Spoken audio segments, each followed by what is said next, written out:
नमस्कार, मैं हूँ सीत और आप सुन रहे हैं सीत मिश्रा कहानी बोलेगी। आज मैं अंजू शर्मा जी की एक बेहद खूबसूरत, बेहद चर्चित कहानी मारबोरे सुगवा लेकर आई हूँ। तो चलिए सुनते हैं ये कहानी। साल का आखिरी महीना है तो आजकल ठंड बहुत बढ़ गई है। इतनी अधिक कि रमुआ का हाड़ तक ठंडा गया है। इस समय उसका ठेला बाजार के ठीक बीच में खड़ा है। बाजार में भीड़ खूब बढ़ रही है, बढ़ती ही जा रही है। ये भीड़ का बढ़ना रमुआ ही नहीं, पूरे बाजार को लंबे समय बाद नसीब हो रहा है। इधर बाजार बंद रहा काफी दिनों तक। इस भीड़ को देखकर उसके मन को कितनी तसल्ली होती है, ये वही समझ सकता है जिसने उन दुस्वप्न सरीखे बुरे दिनों को झेला हो जो रमुआ ने झेले। झुरझुरी आती है उसे खाली सोचने भर से। पता नहीं वो एक लंबा बुरा सपना था या पथरीले यथार्थ सी हकीकत जिसने एकाएक उसके मेहनतकश दिनों की ओर बढ़ती हर निश्चिंतता को ग्रहण लगा दिया था। ऐसा वक्त किसी दुश्मन को भी ना आए। लॉकडाउन में भय ने बहुत दिन लोगों के मन पर सवारी कर अपना गुलाम बनाए रखा, पर अब लोगों के मन से वो डर जैसे निकल गया है जो पूरे साल भर मन की झील पर काई सरीखा जमा रहा। जैसे जैसे समय बीत रहा है, जिंदगी फिर रफ्तार पकड़ने लगी है। मास्क और सैनिटाइजर के भरोसे डर की नकेल कसने निकलती है दुनिया। आज भी बाजार में मास्क पहने हुए इतने लोग आए हैं, आते ही जा रहे हैं। जिस तरफ देखो बस भीड़ ही भीड़। ये सर्दियों के दिन हैं, तो दिन के ठीक 12 बजे भीड़ अपने चरम पर होती है। मने तिल भर रखने की जगह नहीं होती। कहाँ है कोरोना? आदमी पर आदमी चढ़ा जा रहा है और कोरोना मरा औंधे मुंह पड़ा अपनी ये उपेक्षा देखकर बिसुरता है। सच ही तो है, जिंदगी का नशा मौत के डर पर भारी पड़ जाता है। वैसे अभी नगर निगम से बाजार लगाने की परमिशन नहीं है। वो सुनता आ रहा है इधर उधर से। बताया था खेलू काका ने भी कि पुलिस की मनाही है पर बाजार लगता है। काहे नहीं है जी परमिशन? रोजी रोटी बाजार देता है, पुलिस नहीं। तब काहे को कोई मानेगा पुलिस की बात? बोलती रहे पुलिस, आदमी मान भी जाए, पर भूखा पेट कौन सा नियम परमिशन मानता है? वैसे पहले जैसा नहीं रहा बाजार। अब दुकानदार पहले की तरह ठिया नहीं जमाते। बस पटरी पर, गलियों में, पार्क में यहाँ वहाँ टेम्परेरी दुकान लगाकर बैठे हैं। ज्यादातर मोटी प्लास्टिक की दोहरी चादर बिछाकर लगाते हैं अपनी दुकान, ताकि कमेटी आने पर समेट कर भाग सके। शुरू में उनकी एक आंख ग्राहक पर और दूसरी सामने की ओर लगी रहती है, जैसे दौड़ने को मैदान पर झुककर खास अंदाज में जमा धावक गो की पुकार पर कान लगाए रहता है। इनके कान भी एक खास पुकार के लिए चौकन्ने बने रहते हैं। पर जैसे जैसे बाजार जमता है, बिक्री का रंग चढ़ता है। आंख, कान, हाथ सब ग्राहक के इशारे पर नाचने लगते हैं। कमेटी का भय जैसे कहीं दूर बिजली के तार पर बैठी पंछी सा बेपरवाह हो जाता है। आखिरकार रोटी हर पेट को चाहिए। ठीक है, भय रोटी नहीं देता, सुरक्षा देता है। पर कोई बताए कि खाली पेट सुरक्षा का क्या अचार डालेगा गरीब आदमी? कई दिनों बाद थोड़ी धूप भी निकली है तो आज ठंड से थोड़ी राहत भी है। वरना इधर जो कुछ दिन बारिश हुई तो ठंड बढ़ गई थी। सुबह तो जोर से कपकपी छूट रही थी। कितना तो कोहरा छाया हुआ था सुबह। देखकर रमुआ का मन बुझने लगा था। इतनी ठंड में बाजार भी ठंडा जाएगा। पर जैसे जैसे धूप निकलती गई उसके मन में आशा पांव पसारने लगी। कैसी विचित्र बात है ना, गर्मी में जिस धूप को कोसते हुए वो बोतल भर पानी हलक में उतार लेता है, इन दिनों वही धूप कितनी आत्मीय और सगी सी लगती है। मानो उसकी हल्की सी ऊष्मा उसके दुखों को सोख लेने का सामर्थ्य भी रखती है। ऐसे जाड़ों भरी सुबह को बिस्तर से निकलने की हिम्मत ही नहीं होती थी। पर खेलू चाचा ने आवाज दी, और जा रे रमुआ, आज बीर बाजार है। एक ही आवाज में जाग गया था वो। असल में ये बाजार और साप्ताहिक बाजारों से थोड़ा अलग है। सुबह से जो लग जाता है, बाकी सब साप्ताहिक बाजार सप्ताह के अलग अलग दिन लगते तो हैं, लेकिन शाम के वक्त। दिसंबर का महीना चल रहा है। अब सर्दी के दिनों में शाम में बाजार में घर से निकलकर कौन जाएगा? वही ना जिसे ज़रूरत का चाबुक लगे। पर इस बाजार में खूब रौनक रहती है दिन भर। इतना भीड़ रहेगा रे रमुआ कि शाम तक पूरा ठेला साफ। खेलू चाचा ने ही बताया था रमुआ को जब वो पहली बार दिल्ली आया था, कोई 3 बरस पहले। पूरा ठेला साफ माने 3 दिन का कमाई एक साथ काका। चमक आ गई थी रमुआ की आंखों में। तब खेलू काका के फल के ठेले के साथ रहकर सब सीखा 16 बरस के रमुआ ने। खेलू चाचा मनीराम खिलावन पासवान उसके ही गांव के हैं। उन्हीं के सहारे भेजा था माई ने इतने बड़े शहर दिल्ली में। इसी शहर ने ली लिया था उसके बाप को, जो रिक्शा खींचते हुए एक दिन एक्सीडेंट में यहीं की मिट्टी में मिल गया। पुलिस ने लावारिस जानकर अंतिम संस्कार कर दिया। वो तो कभी नहीं लौटा, पर रमुआ को फिर भी जाना है। जाना ही पड़ेगा, क्योंकि ये जाना उसकी चाहत नहीं बल्कि ऐसी विकल्पहीनता से जुड़ा है जिसे उसका बाप तोड़ न पाया, न वो खुद। गांव ने उसे जन्म दिया, हवा, मिट्टी, पानी, अन्न सब दिया, पर यही गांव उसे जिंदगी भर रोजी रोटी काहे नहीं देता है। पिता का साया उठा तो जलजला आ गया उसके परिवार में। साल भर बाद दीदिया का ब्याह हुआ। उन विपदा से भरे दिनों में रिश्ता खुद चलकर आया था। बड़का घर के लोग पसंद किए थे सुनैना दीदिया को। पढ़ी लिखी नहीं थी, नाक नक्शा भी साधारण ही था, पर कोई उसकी नज़र से देखे तो लाखों में एक थी उसकी दीदिया।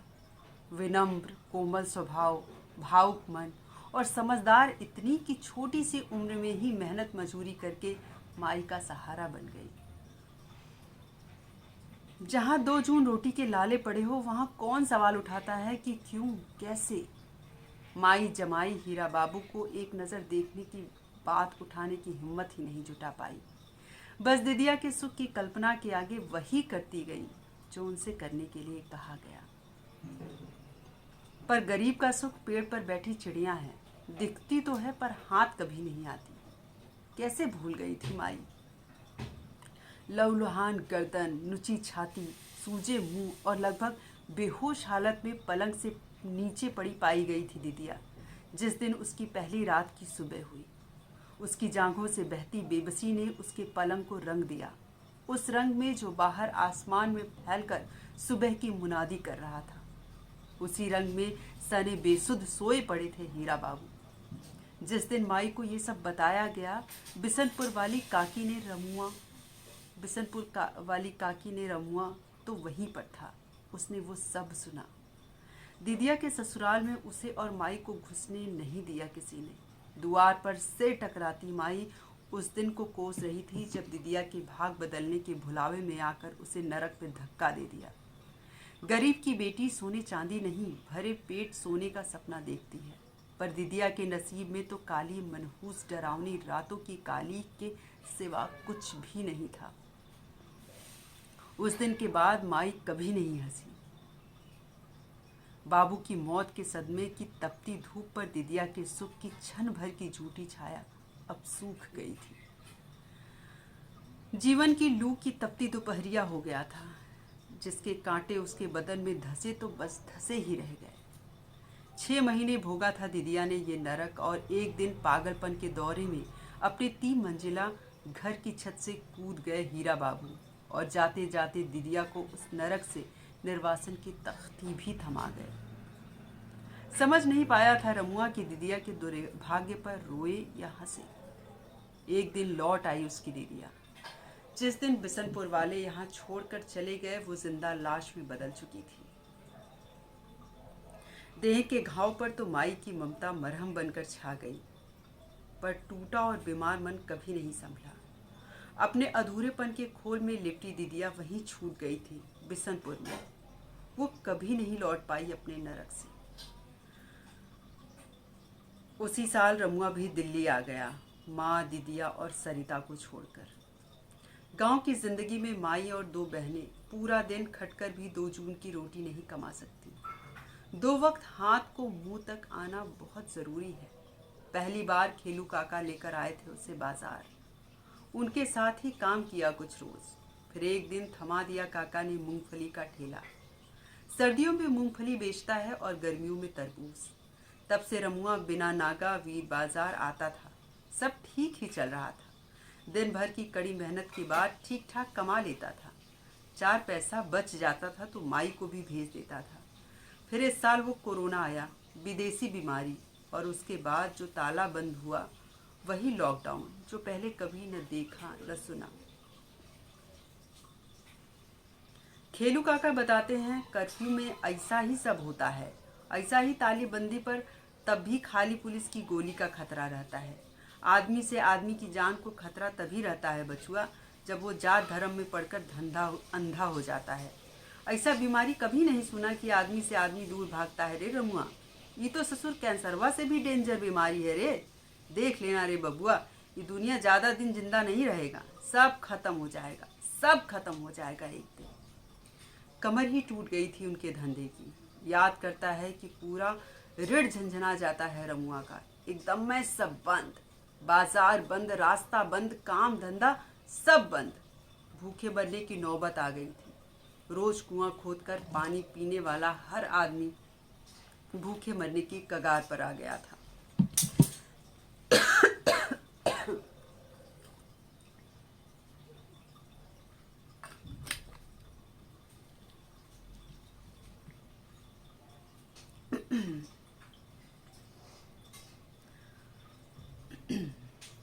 जिस दिन वो एनजीओ वाले रोटी बांटने आए थे, पूरे 2 दिन बाद रमुआ के हलक से अन्न उतरा था। वे 5 लोग एक फैक्ट्री के छत पर बने कमरे में विनोदवा के साथ रहते थे। उन्हीं के टोले का था विनोदवा, जिसकी फैक्ट्री में सबको रात गुजारने को छत मिली हुई थी। बदले में वे लोग रात में और छुट्टी के दिन फैक्ट्री की चौकीदारी करते थे। इस बेगारी के बदले छत का सौदा महंगा नहीं था। शहर में छत मिलना बड़ी बात है। काम का कमी नहीं है बचुआ। हाथ पैर बराबर चलता रहे तो जिंदगी कटे जाता है आदमी का। बस सर छिपाने के लिए जुगाड़ भर हो जाए, काका ने समझाया था। पर उस दिन विनोदवा के मालिक ने साफ बोल दिया था विनोदवा को कि कोई लफड़ा तलाशी नहीं चाहिए। लॉकडाउन लग गया है, फैक्ट्री बंद कर दिया गया है। विनोदवा का नौकरी भी खत्म। रूम खाली चाहिए तो चाहिए। कहाँ जाएंगे किसी ने नहीं पूछा, नहीं सोचा। बाहर पुलिस के डंडे का डर, इधर रूम खाली का नोटिस, काम धंधा सब ठप। और वो जानलेवा बीमारी तो इसके बाद भी थी। उसकी तो रत्ती भर चिंता तब होती जब पेट भरा और सिर पर छत रहती। गरीब का सबसे बड़ा बीमारी तो भूख है रे बचुआ। ठीक ही कहते हैं काका। जब कोई रास्ता न बचा तो सिर पर कफन बांधकर निकल पड़े थे गांव को, क्योंकि शहर ने दुत्कार दिया था उन लोगों को जिनके खून पसीने की चिनाई से बॉर्डर पर सब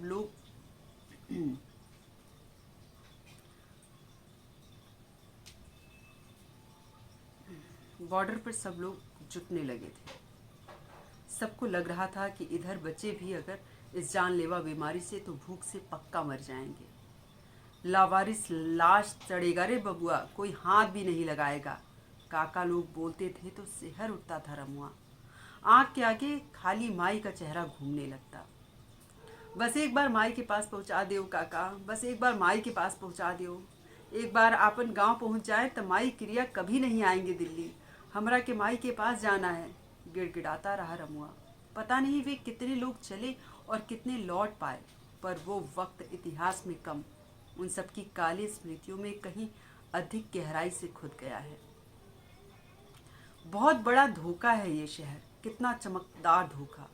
दूर से फुसलाकर बुलाता है उस जैसे गरीब लोगों को, फिर चूस लेता है जीवन शक्ति और सुखी जीवन। भरे पेट के खाली खोखले सपने थमा देता है। सबकी चमक दमक सब नकली है, सपने सब रेत के महल। जान गया है रमुआ, कितनी मुश्किल से जान पर खेलकर गांव पहुंचे थे, पर वहां रहकर भी कहाँ गुजारा है। रोजी रोटी की गारंटी गांव देता तो कोई क्यों अपना घर द्वार और माई को छोड़कर यहाँ बनने आता। सुना विदेश से आई है ये बीमारी, पर गरीब क्यों उसके चपेट में आ जाता है, नहीं समझ पाया रमुआ। हवाई जहाज से आया बड़का लोगों का बीमारी हमको कैसे लग सकता है, वो लाख पूछना चाहता है पर कोई जवाब नहीं है किसी के पास। उसके सवाल हमेशा उसके मन की खौफ के अंधकार में दम तोड़ देते हैं। बहुत बुरा समय था। उसका भेजा 4 पैसा पेट काट कर बचाकर पास में रखा माई ने कि छोटकी सरिता के नसीब पर किसी बिशनपुर वाले हीरा बाबू जैसे रईस की छाया भी न आने पाए। उसी 4 पैसे से अधपेट ये बखत जैसे तैसे निकल गया, पर 4 लोगों का पेट पालना हंसी खेल तो नहीं। फिर बाद में कुछ कर्जा भी हो गया दुर्गा साह का, मरता क्या न करता। जब फाके होने की नौबत आई तो लोग लॉकडाउन खुलते ही शहर लौटने लगे। उसे भी तो लौटना पड़ा था अपने साथियों के साथ उसी शहर में जिसने उसे दुत्कार दिया था सड़क पर मरने के लिए। शहर अब कोई सपना नहीं दिखाता रमुआ को, सारे रंग बदरंग हो चुके हैं। अब बस पेट है, सिर पर छत है और दुर्गा साह का कर्जा है। बदल गया है अब रमुआ, तभी तो कभी नागा नहीं करता काम की, एक भी पैसा फालतू खर्च नहीं करता। कभी कभार का सनीमा, चाउमीन, रंगीन कपड़ा सब बंद। बखत का कोई भरोसा नहीं, शहर का भी कोई भरोसा नहीं, पता नहीं कब निकाल कर बाहर खड़ा कर दे। बरामदे में लटका मकान मालिक का तोता पुकारता है, टैं टैं। रमुआ को बहुत लुभाता है ये मिट्ठू राम। सुगवा अमरूद के टुकड़े में चोंच मार रहा है। बछुआ वो पिंजरा देखता है ना, वही सुगवा फंस गया बहेलिया के जाल में। दाना की तलाश में निकला, कहाँ जानता था ओकरा के भाग में पिंजरा बंधा है। दाना दाना नहीं, उसका आज़ादी का कीमत है। फंस गया ससुर, खूब उछल कूद मचाया होगा, जाल और कस गया होगा। सुगवा जितना तड़पेगा जाल और कसेगा, दाना मिलेगा भर पेट मिलेगा। बाकी अब यही पिंजड़ा भाग है, यही घर, यही भरे पेट का सपना हमें शहर लाता है। पर सपने का असल जान लिया तो भी क्या, यही पिंजड़ा नसीब है गरीब का। सुगवा को दाना चाहिए, आदमी के पेट को रोटी चाहिए, आंधी पानी बारिश में छप्पर का मरम्मत चाहिए, बिटिया का गौना चाहिए, छोटका का स्कूल चाहिए, माई बाप का दवा चाहिए। सुगवा काहे नहीं फंसेगा रे, सब जानकर भी फंसबे करेगा। काका दृष्टि पिंजरे पर गड़ाए हुए किसी योगी के स्वर में बोल रहे थे और रमुआ की नज़र पिंजरे में झूल रहे तोते पर थी, जो भूख के बदले अपनी उड़ान का सौदा कर बैठा।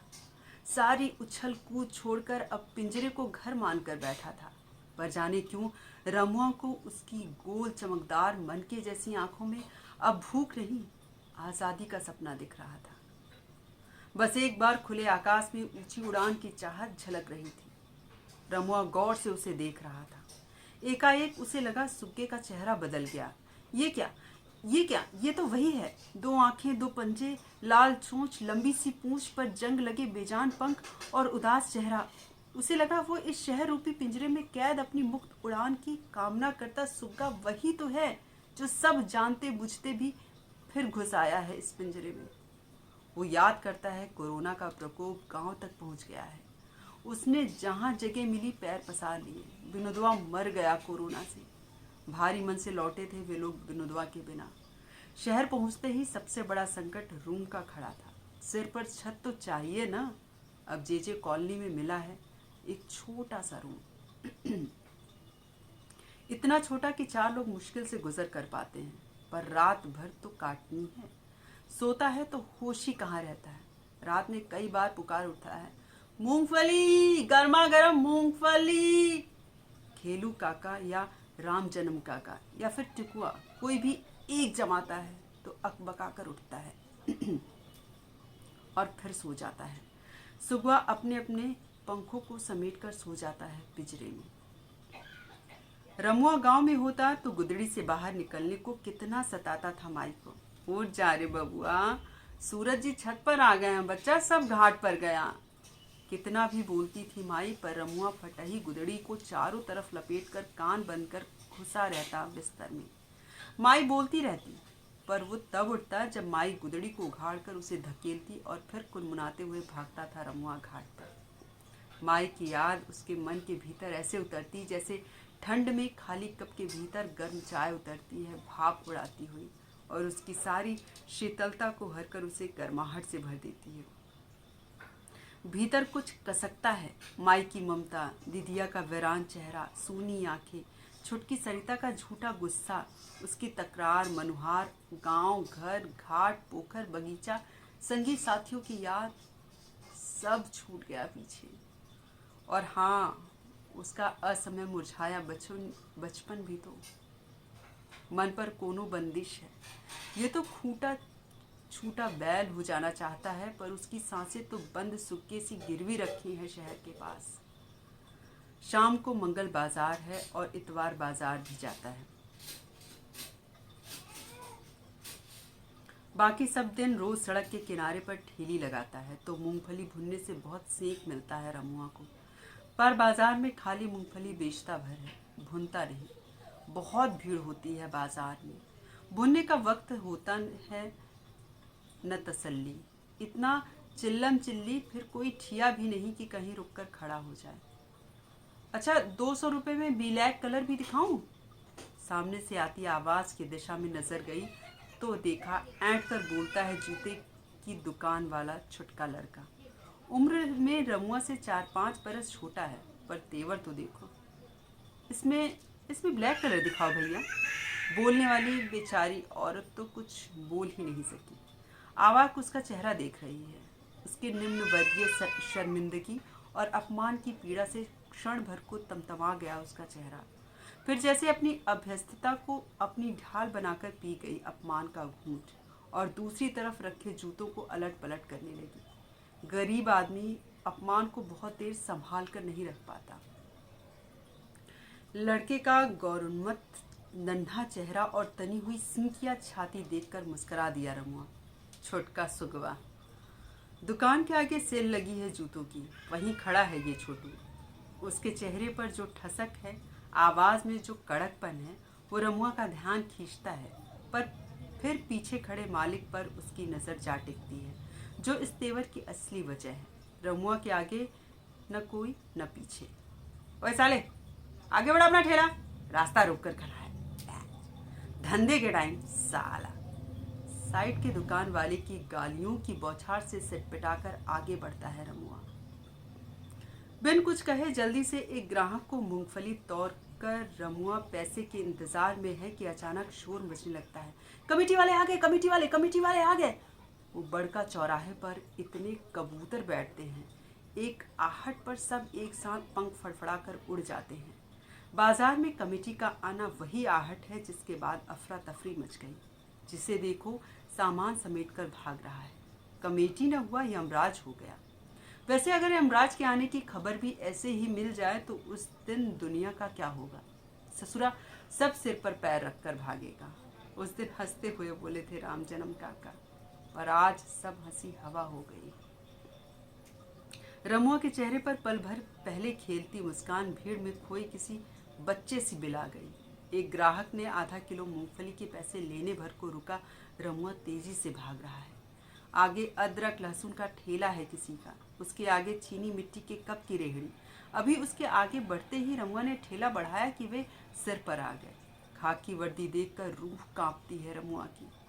भीड़ भरे बाजार में ठेले के साथ भागना कोई हंसी खेल तो नहीं, पर सब भाग रहे हैं, जैसे जहां जगह मिले भाग रहे हैं।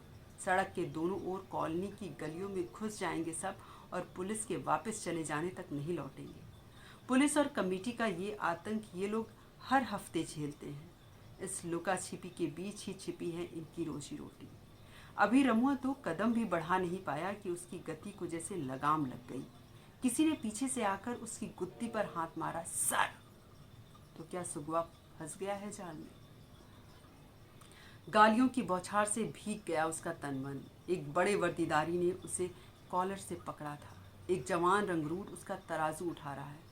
रमुआ रो रहा है, चीख रहा है। रमुआ ने तराजू उसके हाथों से छीन लिया है। उसकी इस हरकत और चीख पुकार ने उस रंगरूट को और क्रोधित कर दिया।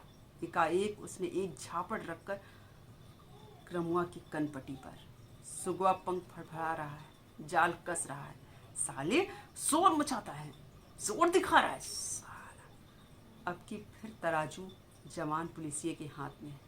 रमुआ को न जाने क्या हुआ, वो न झापड़ की परवाह कर रहा न गालियों की। उसकी नज़र बस तराजू पर है। उसने गिड़गिड़ाते हुए फिर से तराजू छीनने की कोशिश की। जवान पुलिसिये ने तराजू को साइड में खड़ी गाड़ी में फेंका और हाथ के डंडे से रमुआ को बेतहाशा पीटने लगा। सुगवा की गर्म देह शिथिल होने लगी है। उसके मुंह से खून बह रहा है, उसके पंख लटक गए हैं। रमुआ अब भी गिड़गिड़ा रहा है, छोड़ दो साहब, जाने दो साहब, मारते क्यों, छोड़ दो साहब। मार के से बचने के लिए उसने दोनों हाथ उठाकर डंडा पकड़ लिया। जवान पुलिसिया भरपूर गुस्से में पागल हो उठा। अगले ही पल वो हुआ जिसने रमुआ के उबलते खून को पूरी तरह जमा दिया। जवान पुलिसिये ने आगे बढ़कर दोनों कसरती हाथों की ताकत का भरपूर इस्तेमाल करते हुए रमुआ का ठेला पलट दिया। पूरी सड़क पर मूंगफली फैल गई। कमेटी बाजार को रौंदते हुए आगे बढ़ गई। रमुआ वहीं सिर पकड़कर जमीन पर गिर गया। उसके मुंह से बहता खून लार में मिलकर जमीन पर टपक रहा था। उसके अवचेतन में कहीं गूंज रहा था माई का कातर स्वर, मारबोरे सुगवा धनुक से सुगा गिरे मुरझाए। दुकान वाला छोटू जोर से चिल्ला रहा है, 400 वाला जूता 200 रुपए में, 400 वाला जूता 200 रुपए में। रमुआ की कनपटी सुन्न हो चुकी है और कान बहरे। उसकी आंख के आगे अब कोई बाजार नहीं, खुप अंधेरा है जिसमें उसके सपने एक एक कर खो रहे हैं। जाल पूरा कस गया है, पिंजरे का द्वार सदा के लिए बंद हो चुका है। रमुआ पूरी तरह सुक्के में बदल चुका है। फिर वही 2 आंखें, 2 पंजे, लाल चोंच, लंबी सी पूंछ, लेकिन लहूलुहान पंख और एक और झूलती गर्दन। मुरझाए गिर गया है सुगवा। उसकी बड़ी बड़ी चमकदार गोल आंखों से रिस रहा है उन्मुक्त उड़ान का सपना, सुगवा की आज़ादी की कामना अब बहेलिए के कदमों तले कुचली जा चुकी है। आपन घर दुआर, माई का दुलार, दिदिया की सुनी आंखें, छुटकी की मनुहार, आपन गांव, दुर्गा साह की धमकी, सुगवा की आंखें मुंदती जा रही हैं। उसकी छटपटाहट शांत होती जा रही है। उसमें अब कोई हरकत बाकी नहीं। धीरे धीरे उसकी देह ठंडी पड़ती चली गई। बाजार अपनी गति से चल रहा है। Thank you so much.